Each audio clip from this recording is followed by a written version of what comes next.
문학 먼저 펼까요? 144쪽.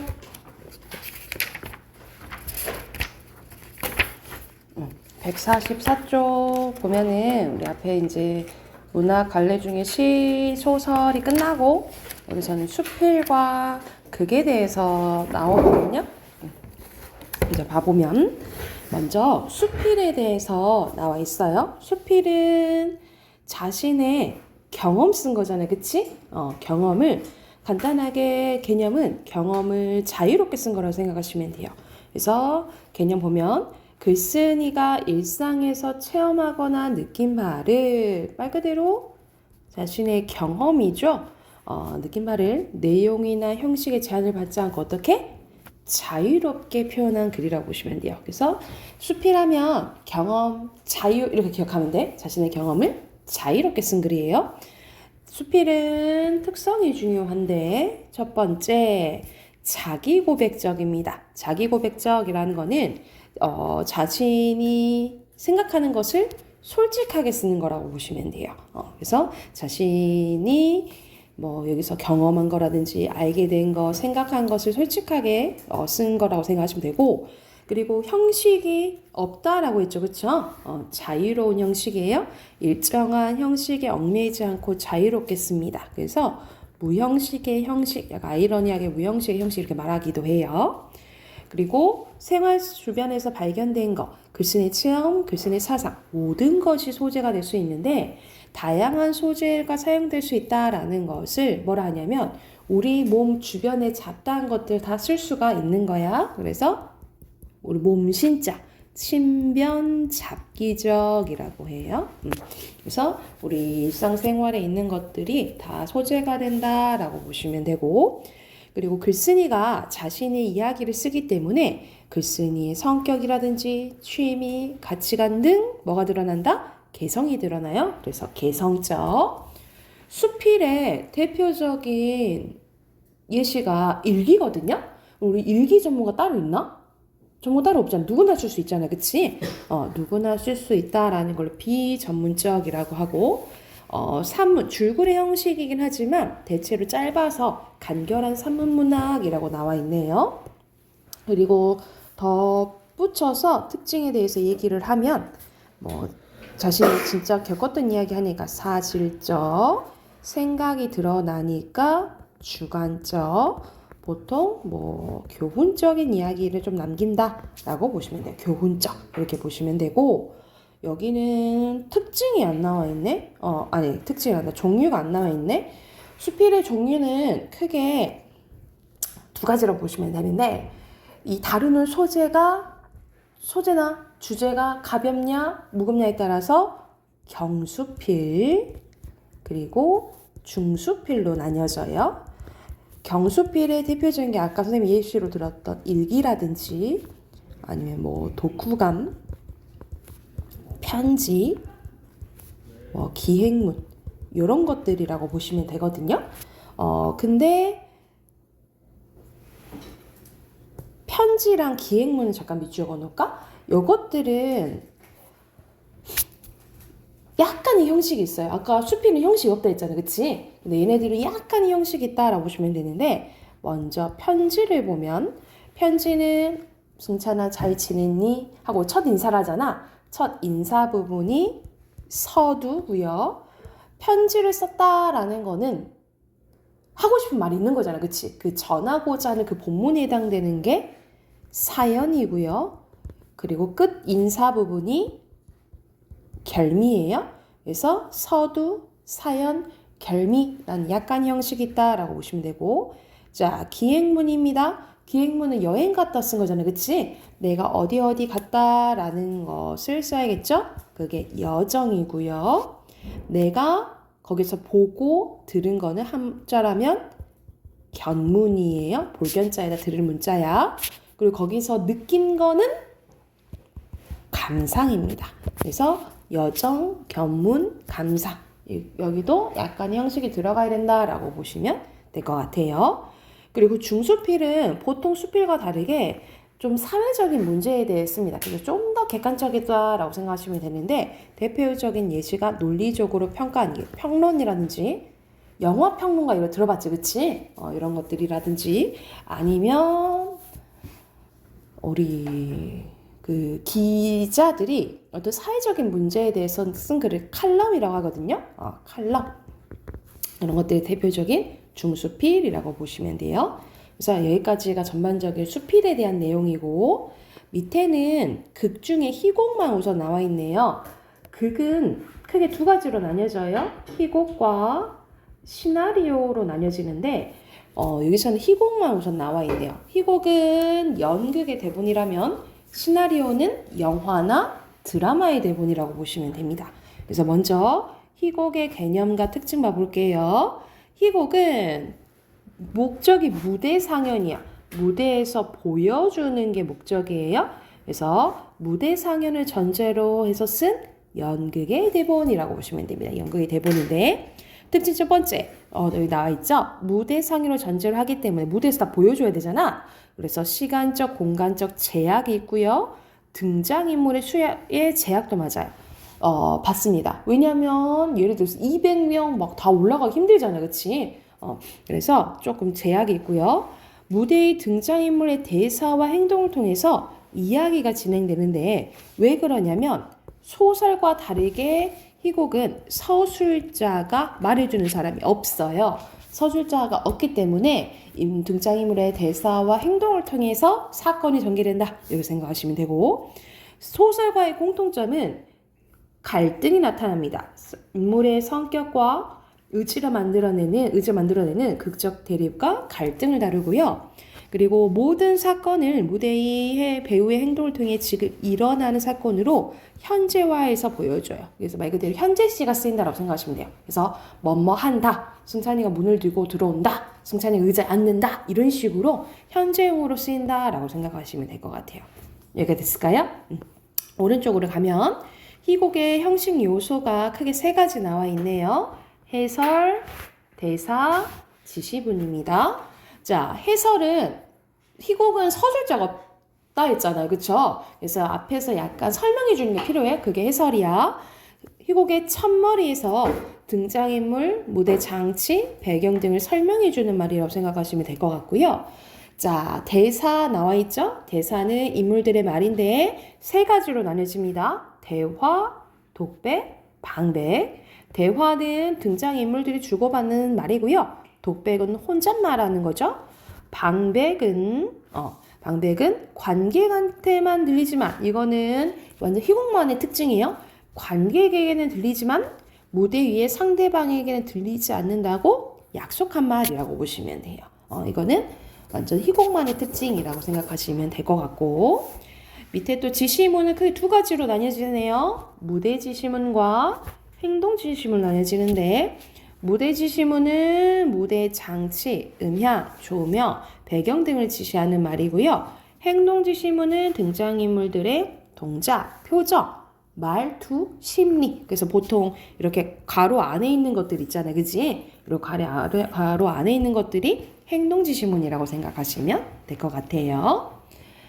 자, 마지막으로 희곡의 구성 단계입니다. 우리가 소설은 발단 단계가 어떻게 되지? 승찬아?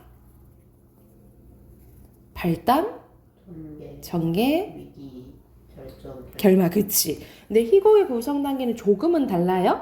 발단, 전개까지는 똑같지, 그치? 근데 뭐가 없지? 위기 없이 바로 절정이에요. 그리고 하강, 대단원인데 하는 역할들은 거의 비슷하다라고 보시면 돼요. 발단은 인물과 배경 소개하기 또는 사건의 실마리, 어떤 사건이 일어날 것 같다라는 조짐을 보이는 거고 전개에서 사건이 발생하면서 갈등이 발생한다라고 보시면 되고 절정이 이 갈등의 최고조, 하강이 실마리 제시고요. 마지막이 갈등의 해소, 사건의 마무리, 마지막에 주제가 제시되는 부분이 대단원이 되겠죠. 그래서 바로 위기 없이 바로 절정, 하강, 대단원 이렇게 기억해 두시면 될 것 같아요. 양쪽에 네 문제 있죠? 네 문제 바로 풀어볼까요?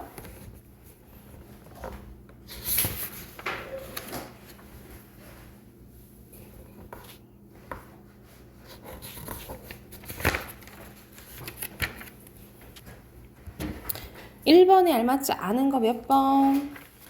5번. 그리고 2번에 4번이고요. 3번에는 행동 지시문. 그리고 4번에 방백입니다. 뒤로 넘겨서 수필 하나 해볼게요. 여기서는 김소은의 피단 문답이라는 이제 제목의 수필인데 특히 왼쪽에 보면 경수필 겸 희곡적 수필이네요. 어떤 내용인지 한번 봐볼게. 자네 피단이라는 것을 아나? 라고 하는 거야. 그래서 피단 밑에 보면은 중국 요리 중에 하나인데 오리알을 석회 따위가 함유된 진흙과 왕겨에 넣어서 노른자는 까맣게 흰자는 갈색 상태로 되는 요리래요. 알 요리인 거죠. 오리 알 요리인 거야. 피단이라니 그게 뭔데? 중국집에서 배갈 보통 빼갈 뭐 이렇게 발음하는데 그 배갈 안주로 내는 오리알 말이야. 라고 하니까 시퍼런 달걀 같은 거 말이지 그게 오리알이던가? 오리알이지. 비록 오리알일망정 나는 그 피단을 대할 때마다 모자를 벗고 절이라도 하고 싶어지거든. 여기서는 모자를 벗고 절을 한다라는 것은 우리가 약간의 경의의 표현이잖아. 그치? 그래서 약간 존경하는 마음이 생긴다 이 말이야. 그건 또 왜? 직접적으로 얘기해 주네요. 내가 존경하는 요리이니까 존경이라니. 존경할 만한 요리라는 것도 있나? 잊고 말고 내 얘기를 들어보면 자네도 동감할 걸세. 오리알을 껍질째 진흙으로 싸서 겨무대 속에 묻어두거든.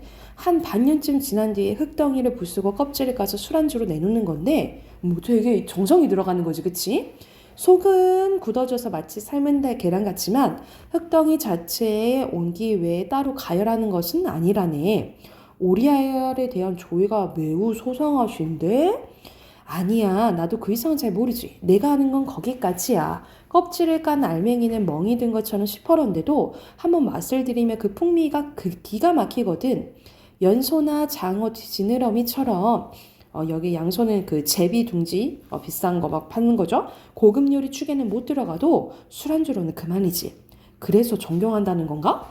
아니야. 생각해 보라고. 날것째 오리알을 진흙으로 싸서 반년씩이나 내버려 두면 썩어버리거나 아니면 부화해서 오리 새끼가 나와야 이치가 아닌가 말이야.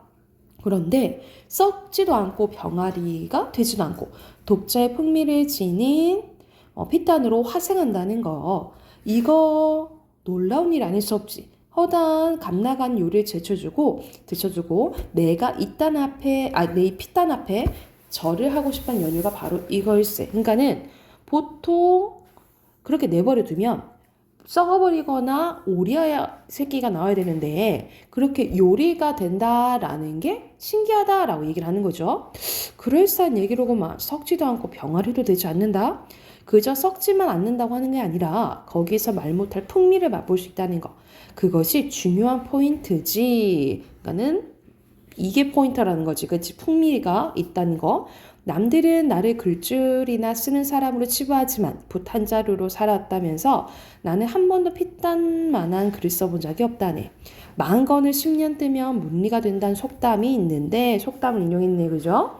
글 하나 쓸 때마다 입시를 치르는 중학생만을 긴장을 해야 한다니 막말도 이만저만이 아니지. 초심불망이라지 않나. 늙어 죽어도 중학생일 수만 없다면 늙어 죽어도 중학생일 수 있다면 오죽 좋겠어. 그런 처음 마음 가진 게 얼마나 좋겠냐라고 얘기하는 거죠. 그건 좋게 하는 말이고 잘라 말해서 피땀만큼 물리도 나지 않는다는 거야. 이왕 글이라도 쓰려면 하다못해 피땀 급수는 돼야겠는데 그만큼 도달하고 그만큼 뛰어난 글도 쓰고 싶다라는 거지. 그치?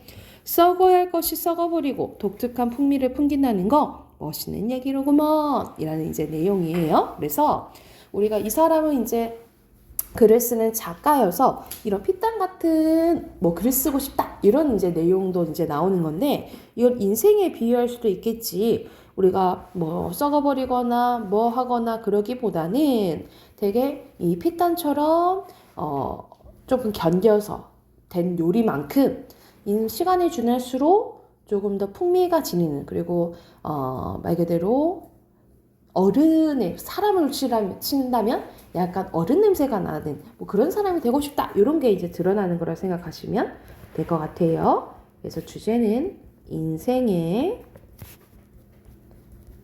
원숙화, 말 그대로 성숙해지는 멋에 대한 예찬이 드러나는 수필이라고 보시면 될 것 같아요.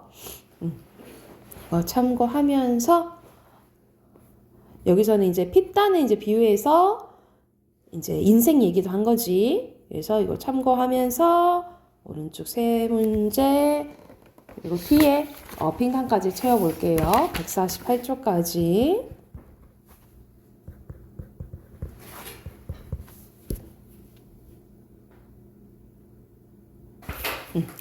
자, 1번에 알맞지 않은 것은? 2번. 크게 갈등은 나타나지는 않죠. 2번에 알맞지 않은 것은? 1번. 오케이. 1번. 3번에? 5번. 오케이. 뒤로 넘겨서 빈칸 확인해 볼게요. 첫 번째 빈칸은 피단이고요. 그리고 독자, 그리고 인생, 왼쪽에는 풍미, 오른쪽에는 원숙. 됐나요? 그러면 우리 비문화 꺼내볼까요?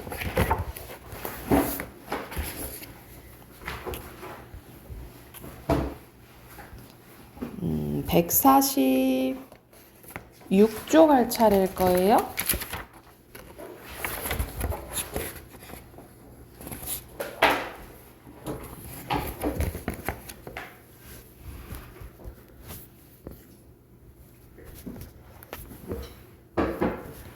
먼저 문제 풀어볼게요. 그리고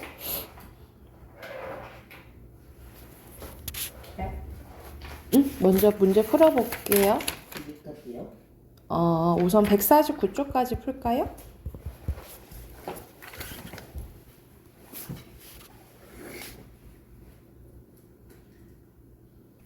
지문을 같이 한번 봐볼까요? 여기서는 잘 보이는 표지판 만들려면 어떻게 해야 되는지에 대해서 나오는데 노란 바탕에 쓰인 검은 글씨는 멀리 있어도 아주 잘 보인대요. 그래서 반드시 주목해야 할 교통 표지판은 노란 바탕에 검은 글씨 또는 검은 상징을 제작하는데 멀리 있어도 잘 보이도록 표지판을 제작하는 규칙이 다음과 같대요. 총 4가지가 나오네요. 표지판 바탕은 주위 환경과 가장 커다란 대조를 이루어야 됩니다. 예를 들어서 사막에서는 노랑보다는 초록이 적합하겠죠. 표지판에 사용되는 상징과 그리고 명도 차이는 가장 커야 합니다. 노랑은 빨강보다 명도가 높기 때문에 빨강보다는 바탕색으로 적합하고요. 노랑이나 하얀과 같은 밝은 바탕의 명도가 낮은 검은 상징을 사용하면 시각적인 효과가 매우 크대요. 그리고 글씨보다는 바탕색의 명도가 더 높아야 합니다. 글씨에는 명도가 낮은 색이 적합하다. 어두운 바탕에 밝은 색 글씨는 흔들리는 인상을 주기 때문에 읽기가 어렵대요. 유채색은 무채색인 검정이나 하얀과 결합해야 되는데 2개 이상의 유채색이 나란히 있으면 상세 효과가 나타나서 전체적인 인상이 불분명해진다. 빨간과 초록처럼 강렬한 유채색을 나란히 사용하면 인상이 흐려진다. 특히 파란색과 초록처럼 같은 계열의 유채색을 나란히 사용하면 더욱더 인상이 불분명하대요. 이 규칙들이 시각효과 전체적으로 절대적인 유효한 것은 아니다.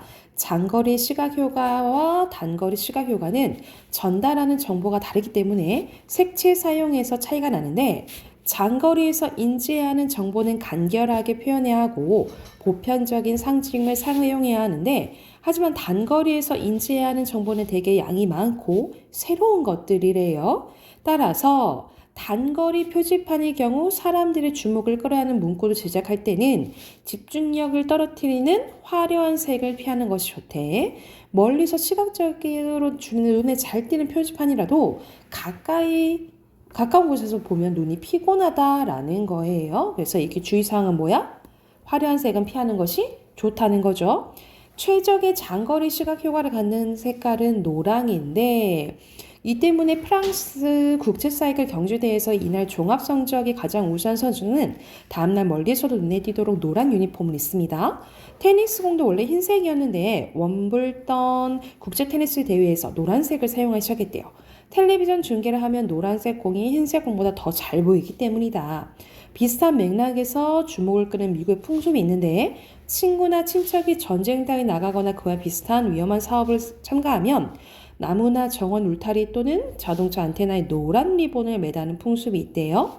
멀리서도 눈에 확 띄는 노란 리본은 소중한 사람의 일을 염려하며 안전한 귀향을 바라는 마음을 표시하는 신호래요. 이런 식으로 제일 잘 보이는 색깔이 뭐다? 노란색이라는 거지, 그치? 그러면 1번에 여기서는 보고 반응으로 적절한 거네? 몇 번일까요? 2번. 맞은 문제 나와 있죠? 2번이고 2번에 여기서는 사막인데 노란색은 잘 안 보인다 했잖아, 그치? 그럼 몇 번일까요? 4번. 오케이, 4번이에요. 자, 뒤로 넘기면 안 풀었어요? 네. 149점? 풀고 얘기하세요.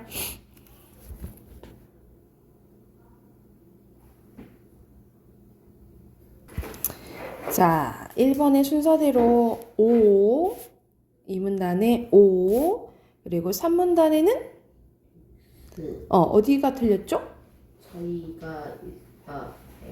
나 차이 나죠? 그리고 O, 이때 빈칸, 1번에 대조, 첫 번째가 대조, 두 번째 거 명도, 그 다음에 바탕색, 나자야, 그 다음에 유채색, 무채색. 왼쪽 먼저 넣을게요. 장거리, 간결, 보편, 노란, 검은. 오른쪽에 단거리, 집중력, 그 다음에 노란, 테니스공이에요. 오른쪽에 다들 고르는 거네요. 제작, 적합, 상쇄, 중계, 귀향, 띠는 염려죠? 자, 문법번 해볼까요? 오늘은 166쪽 할 차례입니다. 자, 우리 저번 시간에 기본적으로 어근이랑 접사랑 했었고, 이거는 어근이랑 접사란 이유는 요걸 이제 설명하기 위한 거예요. 우리가 단어의 종류는 크게 두 가지로 나뉘어져요. 단일어와 보카벌로 이제 나뉘어지는데, 자, 단일어는 우리가 실질적인 의미를 갖는 걸 이제 어근이라 했잖아요. 그치? 어근이 따로 딸랑 한 개 있는 것이 단일어라고 보시면 되고요. 복합어는 여기서 나오는 파생어랑 합성어를 묶어서 복합어라고 하는데, 파생어는 어근과 접사가 합쳐진 거라면 합성어는 어근 플러스 어근이라고 보시면 돼요.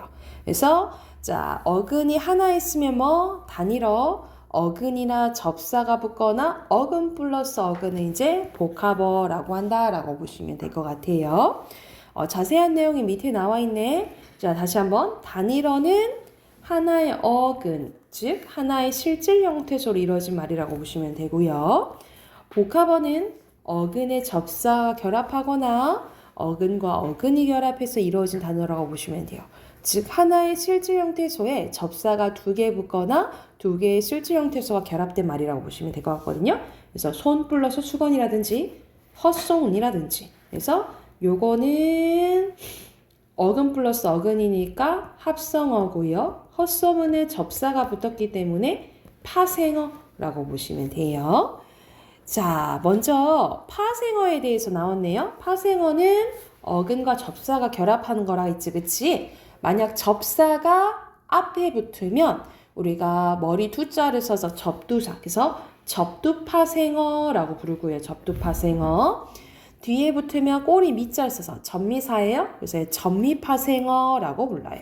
그래서 여기서 햇병아리 햇, 풋가일의 풋 또는 출렁거리다의 거리다, 넓이의 이 이런 것들이 접사라고 보시면 될 것 같아요. 그래서 선생님이 보통 접사는 동그라미 칠게. 파생어는 간단합니다. 이렇게 두 가지예요. 접사가 앞에 분야, 뒤에 분야에 따라 나뉘어진다라고 생각하시면 되고, 문제는 합성어가 좀 많이 나뉘어져요. 합성어는 어근 플러스 어근인데 보통 오른쪽부터 먼저 봐볼게. 자, 우리가 크게 크게 세 가지로 나뉘어지는데 대등합성어, 종속합성어, 융합합성어 이렇게 나뉘어져요. 대등은 같은 등급이야. 그래서 어근들이 본래 의미를 유지하면서 말 그대로 대등 같은 등급으로 결합된 거예요. 그래서 손과 발, 오고 가다, 오가다 이런 것들이 대등합성어라고 생각하시면 되고요. 종속합성어는 수식합성어라고 하기도 하는데 한쪽의 어근이 다른 한쪽의 어근을 약간 수식하는, 꾸며주는 관계라고 생각하시면 돼요. 그래서 손바닥은 손에 있는 바닥 이런다든지 돌다리, 돌로 만든 다리, 책가방, 책을 담는 가방 이런 식으로 약간 앞에 있는 이제 어근이 뒤에 있는 어근을 조금 꾸며주는 구조라고 생각하시면 될 것 같고요. 자, 어근들의 융합은 어근들의 원래 의미가 사라지고 어근과 어근이 합쳐져서 완전히 새로운 의미를 나타내면 융합합성어라고 해요. 그래서 예를 들어서 종이 호랑이가 나와 있는데 여기서 종이 호랑이는 종이로 만든 진짜 호랑이일 수도 있겠지만 여기서는 힘이 있어 보이지만 사실 힘이 없는 존재를 종이 호랑이라고 한다든지 우리가 피땀 눈물 했을 때 피땀 진짜 피가 흘리는 땀이야? 아니잖아. 그 정도로 노력했다. 이런 뜻이고 또는 나 여기 가시방석이야. 불편한 자리 이렇게 얘기하고 또는 춘추. 춘추는 나이를 의미해요. 그래서 단어랑 합쳐져서 새로운 의미를 지니면 무슨 합성어? 융합합성어 이렇게 생각하시면 될 것 같고요. 자, 여기가 중요해. 자, 또 합성어는 어떻게 나뉘어질 수 있냐면 통사적인 합성어와 비통사적 합성어로 나뉘어질 수 있는데요. 통사적인 합성어는 우리 나라의 언어마다 규칙이 있잖아. 그치? 우리가 보통 자연스러운 그 국어 배열법 규칙에 따라서 만들어지면 그냥 통사적 합성어라고 해요. 그래서 힘이 들다 여기서 조사가 생략되긴 했지만 조사는 문법적으로 또 많이 생략되어 있기 때문에 이가 빠져도 이건 통상적이라고 보는 거예요. 이거는 보통 국어 배열법에 맞아 이렇게 보는 거예요. 그런데 비통사적인 것은 뭐냐면 우리 문법이 맞지 않는 거예요. 여닫다는 원래 뭐야? 열고 닫다죠. 이런 고가 생략되는 거야. 이 고를 뭐라 하냐면 연결어미라고 하는데 이렇게 연결어미가 생략되면 비통사적이라 봐요. 그래서 비통사적인 경우가 세 가지가 있거든요. 세 가지 추가적으로 쓸게요. 비통사적인 경우에는 첫 번째 이런 식으로 열고 닫다처럼 연결어미가 생략될 때예요. 예를 들어서 아까 선생님이 오가다 대등합성어이기도 했다 했지. 근데 오가다는 원래 뭘까? 오고 가다잖아. 그치? 이런 식으로 연결어미가 생략되면 비통사적이라고 보는 거고요. 두 번째는 관형사형 전성어미가 생략됐을 때예요. 자, 우리가 관형사형 전성어미 일시적으로 관형사 역할을 하는 거지. 예를 들어서 밥, 덮밥이 있어. 근데 덮밥은 원래 뭘까? 덮은 밥이겠지. 그치? 이런 식으로 은이 관형사형 어미거든요. 이 관형사형 어미가 생략돼도 뭐라고 보는 거야? 비통사적으로 보는 거야. 자, 그리고 마지막 부사는 보통 뭐 꾸며주지? 승찬아? 용어 꾸며주지. 근데 부사 뒤에 명사가 오는 경우도 비통사적으로 보는 거야. 원래 명사 꾸며주는 건 품사가 뭐지? 관형사가 와야 되는데 부사 오는 경우가 있다는 거죠. 예를 들어서 척척 박사님인데 할 때 척척이 부사잖아. 그치? 이런 식으로 박사를 꾸며준다든가 아니면 부슬비 이런 것들 있죠. 부슬부슬 내리는 이런 식으로 부사가 명사를 꾸며주는 구조면 비통사적으로 보는 거예요. 이해됐을까요? 그래서 뭐 이렇게 세 가지 기억해 두시면 될 것 같아요. 이거 참고하면서 우선 오른쪽 167쪽 풀어볼까요? 다 푸시면 얘기하세요. 자, 순서대로 첫 번째 거, 두 번째 거, 두 번째 거, 두 번째 거, 첫 번째 거, 두 번째 거. 그리고 선생님이 단일어와 복합어로 표시할게요. 복합어, 단일어, 단일어, 복합어, 단일어, 복합어. 그리고 온 맵시 합성어예요. 즐겁다는 즐겁다, 단일어. 소나기, 단일어. 세파라타, 파생어. 지방, 합성어. 한겨울, 파생어. 웃음, 파생어. 됐을까요? 여기 뒤로 넘겨서 어디로 가냐면 172쪽으로 가볼까요?